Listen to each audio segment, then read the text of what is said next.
हम सब जानते हैं अभी 5 अगस्त को एक भव्य कार्यक्रम होगा जब आदरणीय प्रधानमंत्री जी के द्वारा एक दिन में 1 करोड़ लोगों को अन्न वितरण के कार्यक्रम का शुभारंभ होगा। अन्न उत्सव का कार्यक्रम उत्तर प्रदेश के अंदर 5 अगस्त को होगा।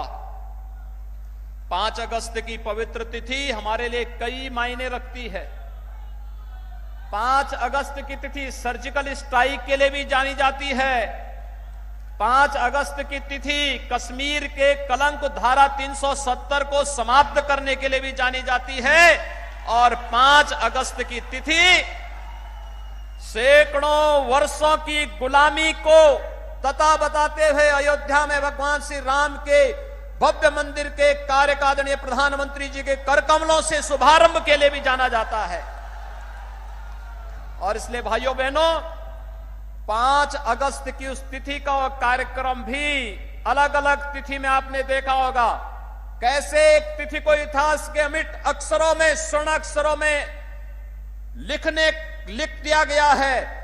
5 अगस्त की वह तिथि भारतीय इतिहास के लिए उसी प्रकार से मठ हो गई जो आजादी के बाद कुछ सरकारों ने इस देश में आतंकवाद के रूप में देने का प्रयास किया था, लेकिन आदरणीय प्रधानमंत्री जी के मार्गदर्शन में माननीय गृह मंत्री जी ने कश्मीर के धारा 370 को आतंकवाद की जन्य उस धारा को सदैव के लिए समाप्त करके आतंकवाद को हमेशा के लिए नेस्तनाबूद करने का कार्य भारत की धरती से किया है।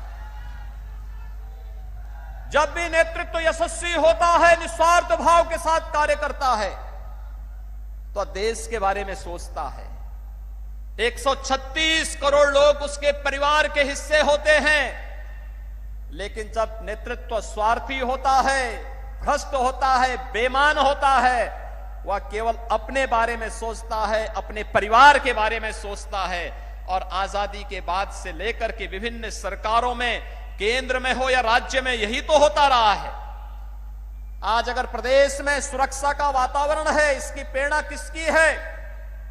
पहले दिन से ही आदरणीय प्रधानमंत्री जी ने भी, आदरणीय गृह मंत्री जी उस समय अध्यक्ष, राष्ट्रीय अध्यक्ष थे, तब भी उन्होंने इस बारे में कहा था प्रदेश के अंदर अपराध और अपराधियों के प्रति जीरो टॉलरेंस की नीति के तहत कार्य होना चाहिए। किसी व्यापारी का, किसी नागरिक का उत्पीड़न कतई नहीं होना चाहिए। हर एक व्यक्ति को न्याय मिले, सरकार का यह ध्येय होना चाहिए। शिक्षा और स्वास्थ्य की बेहतर सुविधा मिल सके।